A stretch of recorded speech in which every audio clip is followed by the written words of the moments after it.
बिस्मिल्लाहिर्रहमानिर्रहीम अस्सलाम वालेकुम फ्रेंड्स। सबसे पहले तो मैं आप लोगों से माज़रत करना चाहूँगा, वीडियोस शेयर करने में काफ़ी गैप आ गया। मेरा एक छोटा सा एक्सीडेंट हो गया था जिस वजह से मैं आपके साथ पिछले 10 दिनों में कोई वीडियो शेयर नहीं कर पाया। मेरी जो लास्ट वीडियो आपके साथ शेयर की गई वो भी एक रिकॉर्डेड वीडियो थी, लेकिन लास्ट 10 दिनों में मैंने कोई वीडियो रिकॉर्ड नहीं की। कुछ डेज़ में हॉस्पिटल में था, उसके बाद घर आके भी बिल्कुल बेड रेस्ट पे था। आज कोशिश की कि हिम्मत करूं और आपके लिए एक वीडियो रिकॉर्ड करूं, क्योंकि बहुत से लोग लिथुआनिया के बारे में पूछ रहे थे। तो सोचा कि आपके साथ एक डिटेल्ड जेन्युइन इन्फॉर्मेशन शेयर की जाए।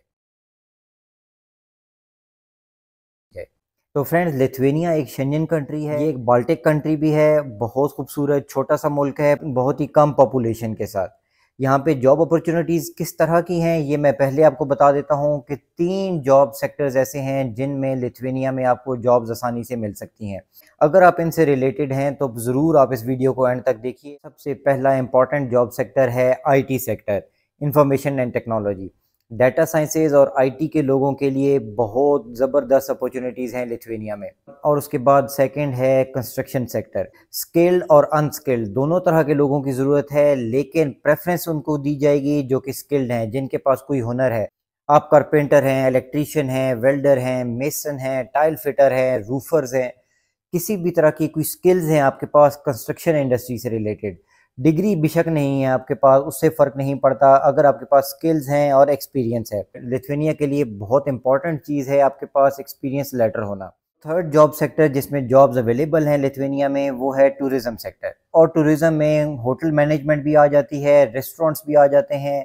इसमें भी स्किल्ड अनस्किल्ड सभी तरह के लोगों के लिए गुंजाइश अवेलेबल है। लिथुआनिया का वर्क परमिट आपने कैसे लेना है ये भी मैं आपको बताता हूँ। पहले मैं आपको बता दूं ये 3,444 यूरो का क्या चक्कर है। तो फ्रेंड, ये रीलोकेशन एक्सपेंस की मद में आप लोगों को पे करती है लिथुआनिया की गवर्नमेंट। ये पैसे 10-11 लाख रुपए बनते हैं पाकिस्तानी अमाउंट में। ठीक ठाक बड़ी अमाउंट बनती है। तो फ्रेंड, यहाँ पे एक बात समझने की है कि लिथुआनियन गवर्नमेंट अपनी कंपनीज या अपने एम्प्लॉयर्स के ऊपर इस चीज़ का बोझ नहीं डालती कि आप फॉरेन वर्कर को हायर करने के लिए पेमेंट कीजिए।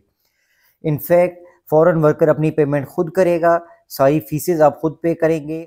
आपकी रेजिडेंस परमिट की फ़ीस है, आपकी वर्क परमिट की फ़ीस है, उसके बाद आपका एयर टिकट है। शुरू में शायद आपको अकोमोडेशन का भी पे करना होगा अगर आपको आपका एम्प्लॉयर या कंपनी अकोमोडेशन नहीं प्रोवाइड कर रही। तो जब आप लिथुआनिया पहुंच जाते हैं, अपना काम स्टार्ट कर देते हैं, तो तब लिथुआनियन गवर्नमेंट आपको ये 3,444 यूरो पे कर देती है, जो आपकी पूरी कॉस्ट कवर कर देता है जितना भी आपने खर्चा किया है। By the end of the day आपको ये फ्री में ही वीज़ा मिल जाता है, वर्क परमिट मिल जाता है और विद फैमिली आप लिथुआनिया में सेटल हो सकते हैं। लेकिन तो ये तो हो गया आपका फ्री वर्क वीज़ा का चक्कर। अब फ्रेंड्स, बात करते हैं कि आपने कैसे ये वर्क वीज़ा लेना है लिथुआनिया का। बहुत धूम है लिथुआनिया के बारे में कि हमसे वीज़ा ले लें, लोग तो वीज़े बांट रहे हैं लिथुआनिया के, लेकिन ऐसा नहीं है फ्रेंड। लिथुआनिया एक शेंजन कंट्री है और इतना हलवा नहीं है कि आप लिथुआनिया का वीज़ा ऐसे ही घर बैठे 2 दिन में ले लेंगे। इसके लिए फ्रेंड्स, सबसे बेहतरीन आपके पास जो चॉइस है वो है वर्क इन लिथुआनिया। ये एक वेबसाइट आपकी स्क्रीन पे आ रही है, आप देख सकते हैं कि लिथुआनिया में इंटरनेशनल रिक्रूटमेंट के लिए बहुत बेहतरीन अपॉर्चुनिटीज़ इनके पास अवेलेबल हैं। इसके अलावा और भी कुछ वेबसाइट्स हैं जो आपकी स्क्रीन पे आ रही हैं, इनके पास भी इंटरनेशनल वर्कर्स के लिए जॉब्स अवेलेबल हैं। और जो 3 जॉब सेक्टर्स मैंने आपको स्टार्ट में बताए हैं, कोशिश कीजिए कि इन्हीं जॉब सेक्टर्स में जॉब सर्च कीजिए, क्योंकि ये इन डिमांड है। तो इनमें आपको जॉब भी आसानी से मिलेगी और हायरिंग भी आसानी से हो जाएगी। अगर कोई भी एम्प्लॉयर आपको मिल जाता है जो आपको जॉब कॉन्ट्रैक्ट दे देता है, तो आपने खुद लिथुआनियन गवर्नमेंट को अप्लाई करना है रेजिडेंस परमिट के लिए। वर्क परमिट बाद में अप्लाई होता है, पहले आप रेजिडेंस परमिट अप्लाई करेंगे, ऑनलाइन अप्लाई करेंगे, इसकी फ़ीस भी आप ऑनलाइन पे करेंगे। रेजिडेंस की अप्रूवल के साथ आप अप्लाई करते हैं वर्क परमिट।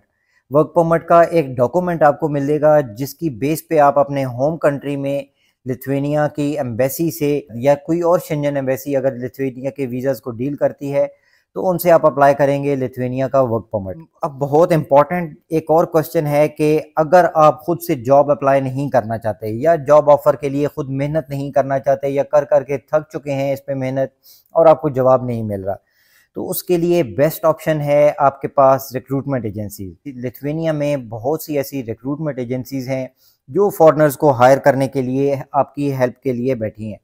ऑफ कोर्स वो आपसे पैसे चार्ज करेंगी, वो आपके लिए फ्री में काम नहीं करेंगी, लेकिन फिर वही बात आ जाती है कि जब आप लिथुआनिया पहुंच जाएंगे तो पहुंचने के बाद आपको ये 10-11 लाख रुपया मिल जाता है, जो कि यूरोज़ में 3444 यूरोज़ टोटल बनते हैं। ये पैसे आपको मिल जाते हैं। अगर इतने पैसों के अंदर अंदर आपको कोई भी रिक्रूटमेंट एजेंसी सर्विसेज देती है तो आप लिथुआनिया का वर्क वीज़ा भी ले सकते हैं। अगर आप लिथुआनिया की रिक्रूटमेंट एजेंसीज के बारे में डिटेल्स जानना चाहते हैं तो प्लीज़ मुझे कमेंट में ज़रूर बताइए। इसके ऊपर एक सेपरेट वीडियो मैं बनाऊंगा। बहुत सी रिक्रूटमेंट एजेंसीज हैं लिथुआनिया में, लेकिन उनमें से ऐसी रिक्रूटमेंट एजेंसीज चुन के आपके साथ शेयर करूंगा जो कि इंटरनेशनली वर्कर्स को हायर करती रहें और आपको सर्विसेज प्रोवाइड करती हैं। अगर आज की वीडियो फ्रेंड्स आपको अच्छी लगी, पसंद आई, तो प्लीज़ इसको लाइक और शेयर ज़रूर कीजिएगा। अपना और अपने इस चैनल का ख्याल रखिएगा। Thanks for watching. अल्लाह हाफिज़।